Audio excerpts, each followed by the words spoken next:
chu wang chuanin kan thu sei tu tur puar lang rin ma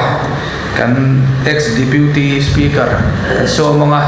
kunren lavin du tokin kunron mangro se ilo so mang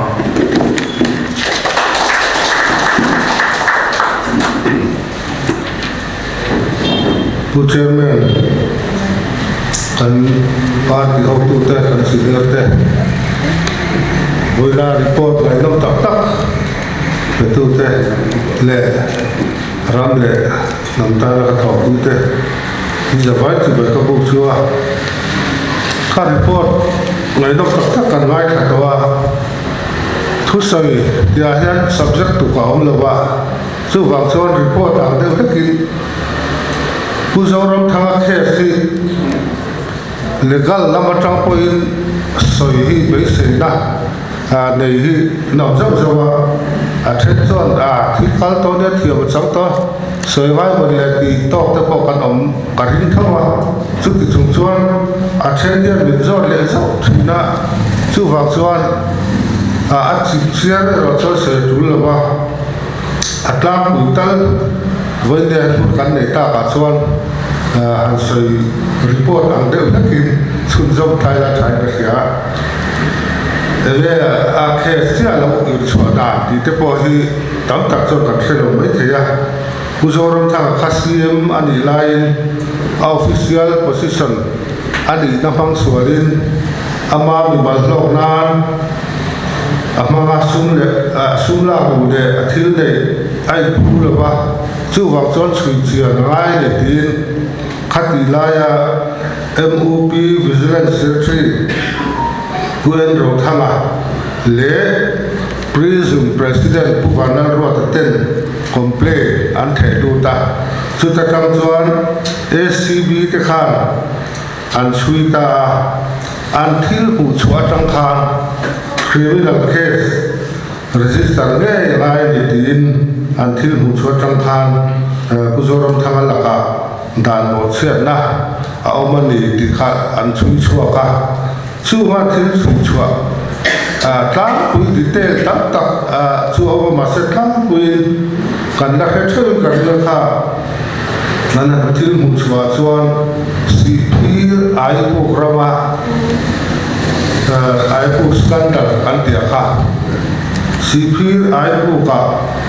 puzoram tha khan ram biga somthum pakhat zau ramaleya ti chol sum tam tak sen a kol zuya ti an chunan zia ta nge huge amount of money among anten khalai ahwan afa man kol na khan chuta man tu chu angul iron post zarok le God proof awareness ke pal kanti angkha role somthum agriculture quota betangin additional PS to CM to back in an la chuaka agriculture truck and lot at chuan ai pu farmer and lang tha tikha mu chua ania kanla selomin karinga mar sang ni pakhat ania khatilaya assembly session atapo Mizorama la thengai zen zen lo assembly house in sual room na tapo akhen phani kha tikhan official tekhan CM wina tu pe ka tia di wang khan amwal phodon ta sia chulma tumin 50% subsidy farmers aipu farmer association te na sal turani ti zong khan zia ma man han tuma ma se kha pol po kha he chui tu te na hang bu chwa dan chuan khati lai kha bung ruan la chwa lai kha pol khala ding lo re re an la chwa nu tin chok ani di ka kha an chui chwa ka ti chuan kha pol po kha pho chok tok mai the farmer association athena aipu zau farming society te kha pol mi po khai ang lo no ne chu an ya khan additional PS to chief minister instruction at the agriculture department say la khan additional PS chuan CM Puzorom Thangam Tirani Atia investigating officer Tena Ronde Sang Katitirani Atile Box Yakatiam Fair Tepoka and Chichuana Khan Theory Long Tak Tak Aoma All Quachop Hepol Tena and Pay and Takape to Mars Sani Pakata Bungualaxwa Nisika November kat sang ni panya Apple he dingcham ani tichuan 50% subsidy up shaltur diapoka administrative approval omialo anu thalia administrative approval kha omle chau ani ya tiang chuan dan lo wa thil ti kha dan lo poka chu ma kha tuma khalai khanin thil kha fel lo tam ka omani ti kha chui tu ten nu chwa ani chuan dang le chuan Puzorom Thanga ACM Lai Khan even a party president ani boka chuan PMGSY le CSS scheme a contract ma atam khan estimate amount atangin 3% kha la kat zela ni ti kha ama chief minister Puzorom Thanga po hena pom thak ti kha an chhuana an zetan ani chu official position man chuana man diglo na khune na man chuana ani teni le boka tira dang le a chuan kum sang ni pathum MLA general election Dona Khan nomination a file na champai DC official nomination a file na Khan a thil dai thu zong a zealan chu cheng noi somnga pali sing khat sang ria som ru pakate poisa som wa pali adia kum sang ni pariat ML Khandona kum nganua ML Khandona thil dai chu cheng noi sa som kum pariat amazia ania affidavit azia cheng noi sa som kum pariat sang di zati somdi pakhatle poisa somni paru ania he kha ko matsuwa thil dai ama ko ira zialan nge ai thauna apun na he cheng noi somriat pathum singriat sangdi za somsari pakwale poisa somthum pati ani kumatsuwa thil dai kha cheng so noi somriat pathum in amazia lan kha achui tu tena andor reflect ania hei mun chunga anu pui le ran la lu song song bel khom chu cheng noi som pasari singria sangdi zani samthum pani chau ania khani chau le lu si khan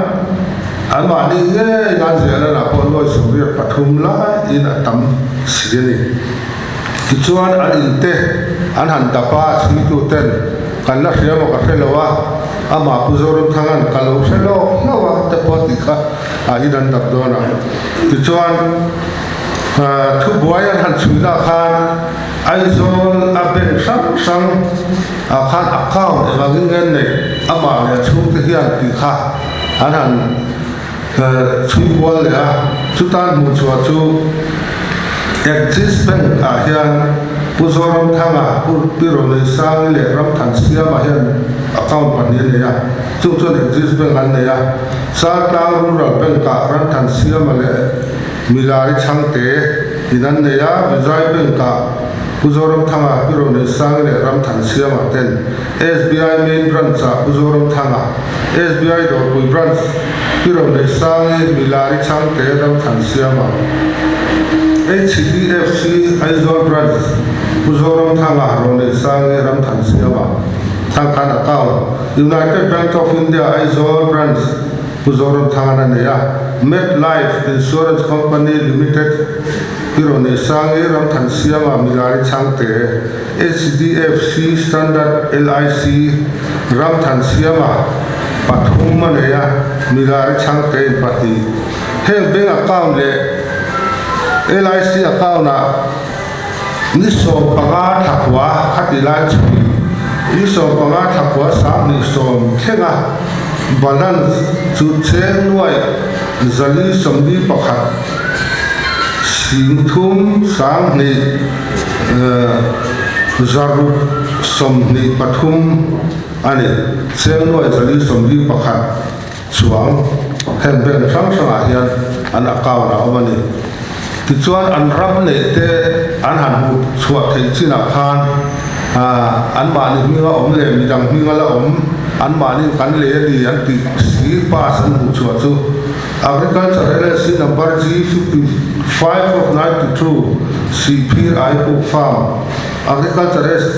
LLC number G14 of 1998 CP Ipoh Farm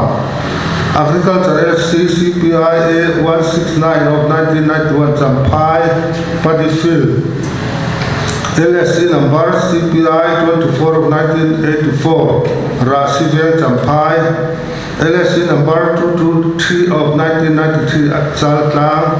LLC number 10303/01/314 of 2004 Ramdun Venglai LSC number SL 341 of 1998 at Mauwal Aizol LSC number 1097 of 1995 Durklang Melnga Haji Ram Pariat Rampas Pariat Andia Tin motor he hati lai chulai Pathum Anaya Gypsy Grand Vitara car le Honda car tenia Honda car he PP zone pe ni nan soya chu ayo tene nan soya nan yahi po hi government approved supplier and PP zone machineries the government supply to approved supplier ne na changa CM ina car man to tak adong hi official position municipal nani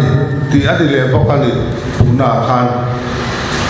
tichuan asumla lule ahman nakte pokha an chuya ko khana tholom te pon chui tani ti khanan ma de pon bil pekte khan khan chui ka khata in mil lota an lak lule an nei ai mil lo na an mu chua sa chu chen noi zakwa pakwa si sari za kwa somkwa som pathum le poisa som thum panga chen noi zakwa pakwa si sari zakwa som pathum le poisa som thum panga ane chu ata puin tin LIC at pokhan ram than siaman bank at ti za LIC deposit no som ma chu ni ti zong wa se kha detail zong kha chu report mai na kan share link ka ru la tiang kha tam ta ka mani ti chon he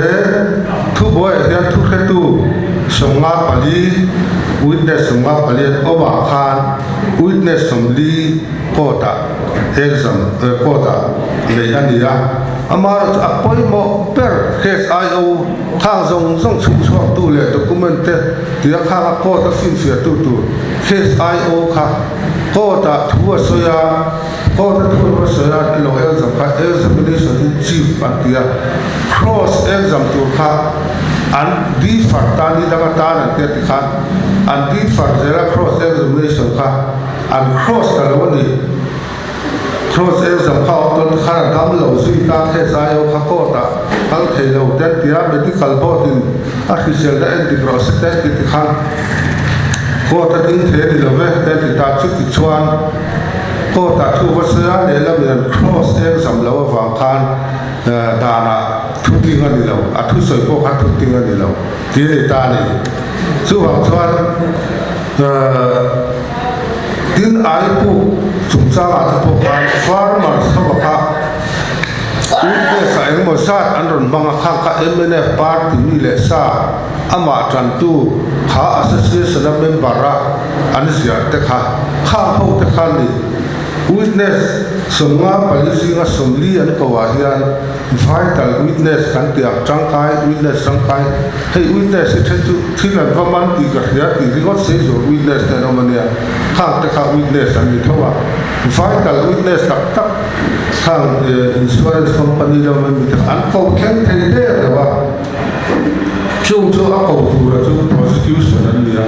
prosecution chu sarkar wa anita kilte khan khala case an ti dara khan ko ta hen chak tuma mo puzoro thar thel lo chan tir tum na kha am lo hrim hima chu wang chan ko tin thiam chan tira niriat khasam pakhat sani somni pakhata thutu na siamin fin na ka hulawa ni fin na thato ka mulawa ti kha ade omnia lo ko kha achan chu atan tir tur le khatiang lam pang khan ko ta evidence kha an pek that lo wa khan ko ta thiam lo chan tir ngot ngai na kha a om lo ni he ta ko thang la ma sa hu hal lo mana ka ta po thalak ne chiang ani lo mi ti ko ta kala ma sa akal pui tur jong la na omin atel velo kan man to nuwa aron plan du ta an sahaman ta kha la pui mai long an ti tak chon ko ta khami ni chon ko ta kha atel ve va ti tak the ani lo ang deu kha ni du da ko hian khami sangha chung cha ko khan akal pui te jong in kan man rut to nuwa aron kala min lom pui lu to kil sangha ta kha la pui vel mai ti kha ko tan soi ni si chuan ko tan khan thiam lo chan tir ngot thei ni chu tiang chuan he ke sa ko au na te poisa alo ko lo ti te soi ri an ni ta kha tam tak chuan hai ko ta te legal department te po khon ne hai ko la ma te ti thei lo ni ti ta kha au ma committee na ko khat pan soi to a hai ko ta appeal tur hian he am khe si sarkar khe sania a appeal to sarkar ne tu te na mo ka ring le dia fa vai rol ve mo the khani na ma appeal to sarkar ne tu na public interest zone te pon lo di do ta la high court a hian evidence te line witness te kha an ko ve ngai lo high court a election petition na di chuan election petition a chi han witness an exam high court ani lo chu thil da ma chon court ni ma fu evidence la kan ya high court ina en tu ra chu court ni am yan ti diklova ne procedure zo lo wa ne akal dan pu ang akal lo na ne ti fel khan ya ai wo mai wo lo ti kha angai tu ra ni lo tlak me appeal court a khan chu wang chuan sarkar appeal tu be na kin chelo me ma prosecution te hian an chang lo prosecution te special ruata ti thale ya ti li lo chuan ti me box si lo wa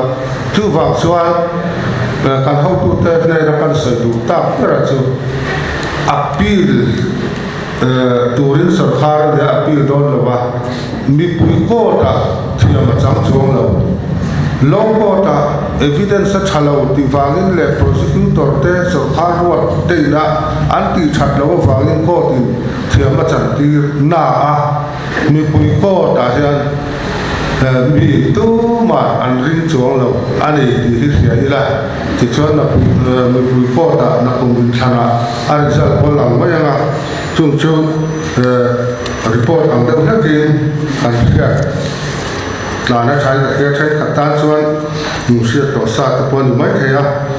chuan chu report ang deuhin kan tia hedar sa pani le ni so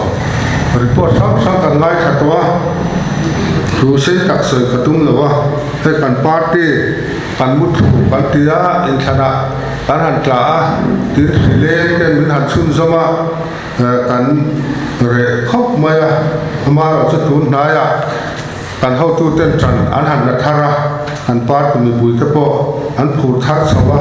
tin kan party khoi tu bera president a mi kan party mai pa kan neutral tele mi pui poi na mi rin pui mi rin tla an han nei chawa he hian neutral te po hi chau me ka ZPM te hi NCT te khan china kon soi lang to khatiang ang te khan ro din zuar na a khechiang tak tak hi chon NCT to ve party sang tla kho khan ya NCT khot lai le kha an tum lo ni chu wan congress bok hi chan la te u congress bok hi tha tu tu rian MNF hi kunga an sarkar hian cái ní cùng so anh sở khá ra khăn bị bùi hiền anh thác anh đuổi về chú bảo cho nó thác tủ hiền ZPM thì anh hạ buồn phiêu thì na ZNP anh đi lại bộ khăn anh hạ buồn thì ở đây em xin khăn mà sắp bớt khăn khăn thọc hoa ZNP khá em lên thằng nào bộ khăn khi anh thong khăn nó về phía và thì khăn mà sẽ khăn hắn thọc hậu ta em xin khăn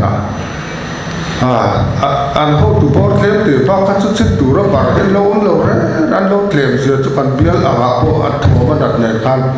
tiang ang hin ya tin ha por fa ka tin unit pakhat an din te po ha hi piran sa ke ni unit zakpot chuang he ta kan nei sa re la khati la unit khat an din po ha hi piran sa ya tiang kha ne ya chu wang chuan kan ho tu pa mi na rin tla kan ngai tin finance siam tura sum le pa kan har sa em sarkar na thok le pensioner te pona har san nan to chhok se kara hian a chan chuak turin kan ho tu pa hin pui nan ring ani tu finance lama arin omna le mi na shet pa ka hian ke na kan soi ve du chu law minister ani laya law lama kan ram ta na a tho that na te han soi lan soi lo a tang khat maya sang ni som ni pakhat kum khat chunga Mizoram Legislative Assembly he dina changa kum khat chunga dan siam nem ber kumani dan siam chatte danom sa ti danglam te dan thar siam te sang ni som pakhat kum kha pulan sota law minister ani lai akai roi noya kum khat chunga Mizoram dan siam nem ber kum ani ti chuan municipal di te po hi mena fin kan din an tia an la khet thubin karinga JNNURM sum state tina khopui en kol na tur dokal akha khami adon the ngatan khan sarkar ni lo mi pui khan local body urban local body yom turani antisia ta chuan MNF khan municipal lo dina in khan buat sai an ngam si lowa an king don si lowa chuwang chun a pe hel na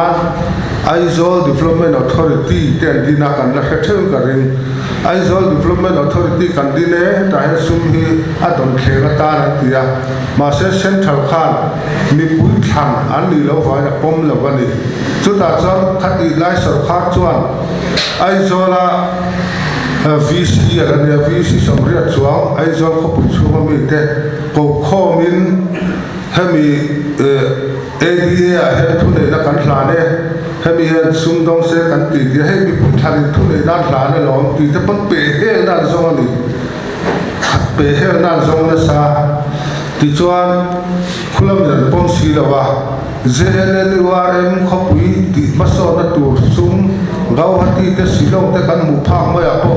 kha na kha sum manga an khopui an sei that fe to no kan la tong he the lawani chút tiền chút này kan hun thả ha chút liama cái mà đi sửa khan bốc khan kan lâu lu khan AMC Aizawl sửa khan sửa tin tura AMC Act MNF na phoi loi taka state dang ti dan te en to na helaya practicable silo an lo sia ma kha kon tla ani lowa puso ta howin ani lo minister noya AMC dan te po khasiam thai sam ni soma Aizawl so khan su kha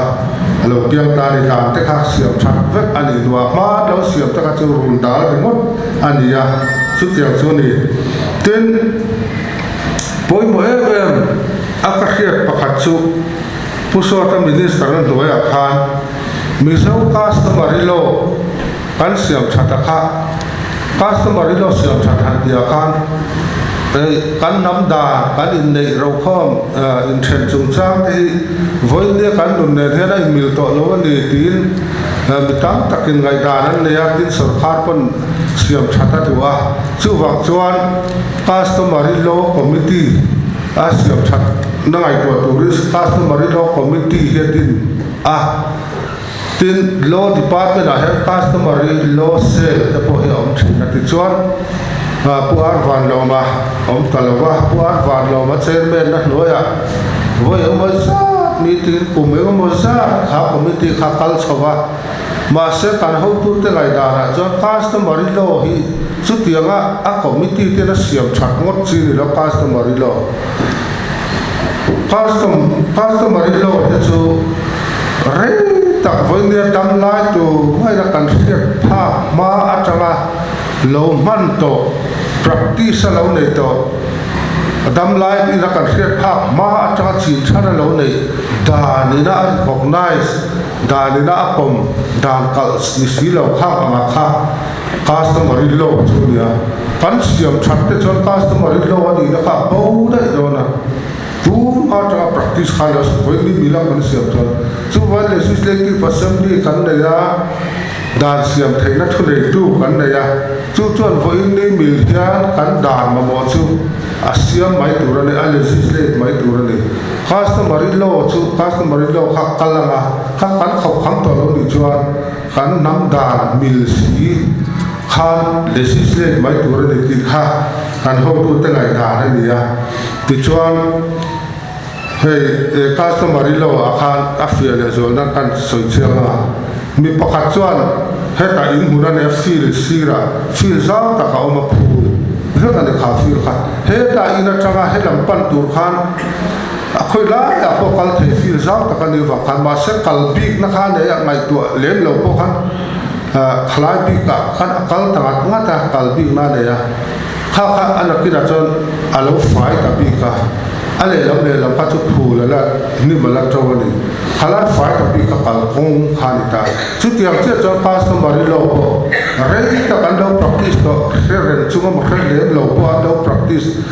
da na ga lo nei an lo man reng an lo man than da ga lo nei chu voi lia kan dan te parliament dan te assembly dan te kal si lo kha customary law chu ni ta tiang chon hai kan custom som kha customary law ni lo wa kan custom chu than lai te po kan custom ani ma se customary law chu ni mi alo law ni tur chuan than lai chu ti cha kum chi ni than lai tur ni lai lo chu sem na ti te po law ni tur chuan o mangai ti chuan da na kal tur ni lo kan te kan hai hindu te pon an custom ma chuan an sa khoda na sati an tia an nu puite pasal te thirwala an hal rolin nung chungin an hal nung china ni ma se kha an custom practice ni ba se da ni na khap thata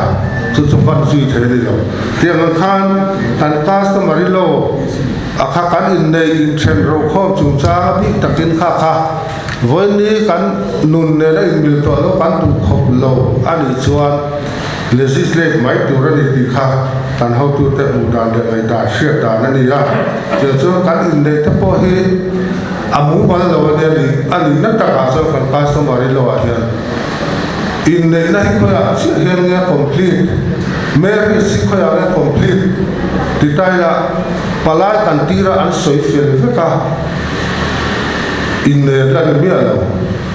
man le mol in hlan ni te kan ro ta man le mol kan in hlara kan ziak fel ve ka kan nam da na ka chon in nei nu pa ni to an la om dun mi alo ko khana kan in nei la pastorin pathian ni na som to chung ri than su se ti thapa ta kan nu pa kan kom chem lai a loi palai kan dai ro da palai in loi kham thei ti te na kan ka so ma to mo tiang khap khoya si hele mer is complete society a complicate to a lo thita se lu pa ni to tak tak chuan voi san khat pon la mu du lo lu pa ni do ni mi ti te kha khoi lai ma khat chiang ko om lo ni thei hindu da lai chuan sacred fire te mei thiang ri man hala mi papuan le ngai se puan an sui zong nap sial not kha an sui zo kha voi sari hel tur ni kha mei kha voi an hel khan no pa la ni lawa voi sari an hel na tur mi pain akeding la khai kan se kha mere sa complete no pa ni che mi pa ra keding la khai kan se tu ta thu se thi ta se no pa ni che do voi ru kan hel so khan no pa la ni lawa voi sari na tur mi pa ra keding la khai kan se kha mere sa complete antita chuwa chuan kan da na khan in nei khoya che hera complete ti pokha mi pa ni ta e ti kha a chiam ko lo le thadin mi zo da le ko khana kan le kher lo wa tiang te kha lo ni ya chuwa chuan tu na kan da na hi chuan siam tha tai chuan man le mo se fela man le mo te Asia ka tur form ta khan prescribe khami akan ziak fel thapa tu tu te ne an ziak fel thap khan in nei kha chu complete on adu chu ko khara in nei le ma ko khara in nei ko khara in nei na kol tu a ko khan sang sang ina in nei tir tu ati te khami ra in nei tir zo chia khan very sa complete le poka chu chuan ko khara in nei du khar lo kon man le mo la na an ziak fel khan in nei na fam kim ta cha ko khana la in nei du le pon ko khanina pastoria ti tur ti so chia khan a complete le chia ani nimin khan bcm biakina in nei na kan khoma chu ta chon marriage certificate in nei certificate an thana khan so kha ina zo in nei in than ro khom da sang ni so palia asiam angin tikha an certificate khan ziak thapa ni ni presbyterian her kan ziak em o fi khadla ka o ziak ve tho ni chu tiang khan kha da kan siam thatta kha voi le in nei na king anita tiang khan mei chia ina chokka kan ngai lian te ai mei chi pi ten hami chung cha hi he kan mahila president zom ta POB hian a soi fowa hei kan so kha tho tha tak me wan ya mi dang hian kan soi pui vak lawa MHP te nan boy pui ema me chia te choi ka kan ngai le te ma se choi ka ran ngai na lai hi sarkha tha tho ko ma mo thil da ma su do na mo mi pa te kan thuk lo ma ma ni choi ka ran ngai na lai chau chu a soi kha in ne in thai ro kho chu cha la hian ani ya in chen ni se kan nam da na chuan me chia in a chom lu a chua pui thayang ti na lo nei rei to phei chuan an chom lu kha chua pui le tu rom bang lo ni tin bu le bal in sem tur tan tia bal phei chi sem tur a va to pio do ni tia an khan ye chu wang chuan mei chia he tu la phei chuan a thok chok tu sok tan nia mit patam tak phei chu lu pui te tho chua lo ru the mai mai te chung ko mai sak ma lo mei chia than de ma ta ka in de lo an din chok te kha in chen ni ko an chan ta de mai ni tin pa ro he mi zo da na chuan fa pai la khom tu ra ni a mi chung ko ro chu pa ro ni a pa kha lo thi chuan ro kha fa pai la khom tu ra fa pa pakhat ai ta ma ne chuan fa pa no pang ber ina khom tu ra ni ti ya chu ko chu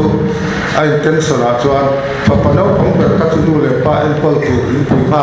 an dia fa fa pa no pang ber ina khom tu ra ni ti kha ani ya chu tiang chuan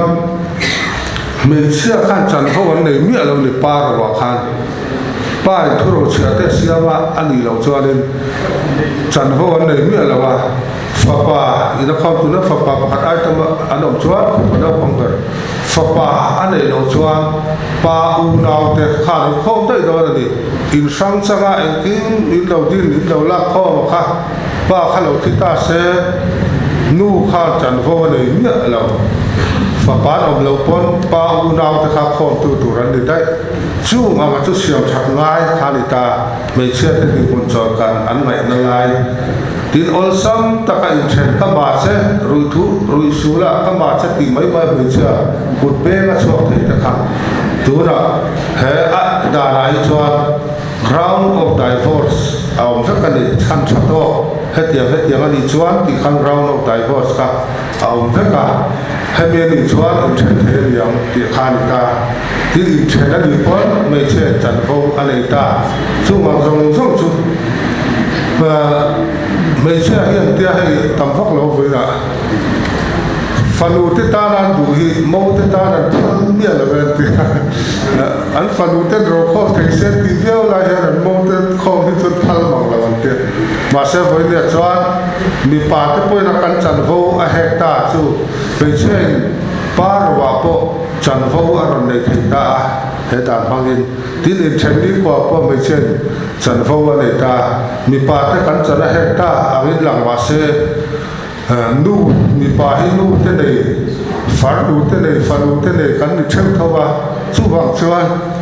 kan an pass ti khan MHCP khan lom lu tu ka la mo la lom na sia ti chuan MUP khan lai thalawa MUP headquarter khan izir chiang te u me chakon lo me ti chuan azir chiang tu ran in dina ma se a he lu tu lo hi mấy xe thế anh chọn phản đó na chẳng vô anh lâu này về thế cho hay cần hay lúc tục lâu hi anh thì tai thì chút tiền chú này chú bắn sờ khát là thầu khát này thì mấy xe thế chọn phản na khát tiền khát bên anh tập lắm này chú anh democracy sờ khát rong am hi three pillars anh te lung tu pathum thu này nó pathum ni na kalta executive judiciary legislature khami chuang thum khana kala chu chuang thum a chuan kan president pulan so ta hian azukhria mai ni lovin ana kasen fek to ni executive fa om to MCS officer ania tian judiciary advocate ania ta thami legislature MLA te lo ni to tiang khan pusota khoi tu voi na kan ho tu pa hi pa ti dang hian he tiang experience mirin tlak si hi an nei ve lo ni apa khatama experience lo te pono mang a he mang thil executive judiciary ti ta chu juk chiari na hiat te mai lo tia ma se juk chiara hiat mai le ana ka zen atak taka chuma lu chi ania pusota chu wang chuan ram ro rel na tak taka khoi tu ber tu chuan kan pu so ta tu ka nei thai ke ni anga nei thai mi dang an om lo ni ti kha kan soi lang bi ko ka pathian kan ram he a che la phal lo wa min chan chwa du ala ni chuan congress te min ban le a be se oma in lung ro takin kan kal sawa ama chu pathian ha kala hem se te wa ti chuan ma mi dang ko he an la sur khan le mai thaya in than kan ma chan do na kan ho tu pai training chu sum mat kan ma the don lo wa ti kha party dang te pan sei lama party president dang te ran sei ve lam ni lo ani sum mathya sum cheleka in than a chun chi ne ro chu oma ma sa suma in le ti dang chi te khang kha kan ti tur ani lo voi ni a sum thiam lim lo po lo wa in high fur the pom le chi a pom ti ve la sum dik lo wa la lu te ram ro re la sanga chutan tu mang ti he lau mani sum ringo ta tiang kan kal la ni chuan ram ta na ngai tu na tha nei an ni em ram ta na ni pem enge khati zo wa an chor down do ne ti aya shumanga ti ringo ta khatianga ram ro re na an chuma ya ti he lau ma an thenam state ate manipur na kala na te kan sia ani mela candidate ten noi jani zathum ka sen anti khang kha kan ram hi ani ve phai chuan mi tha ten hunan chang lawanga dik vak lawa smuggling ti khe lo chia puam khe lo khe puam khe lo dik lawa sum la lu khe lo khang khan ram ro le nan chan chuan kan tu le fa ta zo ram hi om na ta ani don lawa chu wak chuan ke mani party wa kar te le kan unit te pon kan ho tu te candidate te sum chung cha di lo ti mila sum remote kha ani lo ti khein tun pha te chuan unit te pon in hlona an zonga in than do na he te kan lo chang ve cái này cho hay phân cắn này ăn cắn đi đây cắn thì học tập đó là thì ăn xong then chăn ăn là chỉ na chú ông thì có chú cắn thì thà rồi chú là đi thì tất cả cắn sấy đồ này hello mẹ